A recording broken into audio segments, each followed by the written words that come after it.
در نجات کی پہلی ایپیسوڈ سے ہی کہانی ہمیں دو بالکل ڈیفرنٹ ورلڈ سے انٹروڈیوس کرواتی ہے۔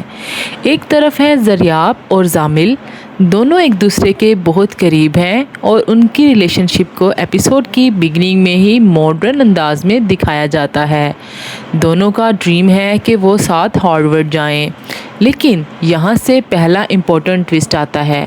زریاب کو ہارورڈ میں ایڈمیشن مل جاتا ہے، لیکن زامل کو ایڈمیشن نہیں ملتا اور زریاب کے لیے یہ ڈیسیژن لینا مشکل ہو جاتا ہے کہ وہ اکیلی ہارورڈ جائے یا زامل کے ساتھ رہے۔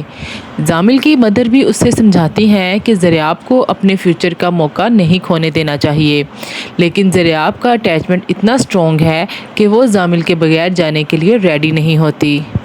پھر کہانی ہمیں ابو بکر سے انٹروڈیوس کرواتی ہے۔ ابو بکر کا کیریکٹر زریاب اور زامل سے کافی ڈیفرنٹ نظر آتا ہے۔ وہ اپنی مدر خوشبخت کے ساتھ رہتا ہے اور دین کو اپنی زندگی کا امپورٹنٹ حصہ سمجھتا ہے۔ ایپیسوڈ میں ابو بکر اور اس کی مدر کا بانڈ بھی کافی پرومیننٹلی دکھایا گیا ہے اور خوشبخت کے پاسٹ میں بھی ایک ایموشنل پین کا ہنٹ ملتا ہے، لیکن اس کی پوری وجہ ابھی ریویل نہیں ہوتی۔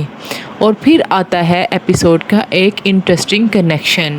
زریاب کی فیملی اور ابو بکر کی فیملی ایک دوسرے کو پہلے سے ہی جانتی ہیں۔ زریاب کی دادی ابو بکر کو ایک اچھا، ویل مینرڈ اور ریلیجیس لڑکا سمجھتی ہے اور یہاں سے کہانی ایک نیا ڈائریکشن کی طرف جانے کی کوشش کرتی ہے۔ ایپیسوڈ میں زریاب اور زامل کے ریلیشن شپ کو بھی ایک امپورٹنٹ سین کے تھرو ہائی لائٹ کیا جاتا ہے۔ زریاب کو ایک بیڈ ڈریم آتا ہے اور وہ رات کو زامل کے گھر چلی جاتی ہے۔ بعد میں زامل اسے واپس گھر ڈراپ کر دیتا ہے۔ یہ سین صرف ان کی کلوزنس نہیں دکھاتا، بلکہ یہ بھی بتاتا ہے کہ دونوں فیملیز کے بیچ ان کے ریلیشن شپ کتنی فیملیئر ہو چکی ہے۔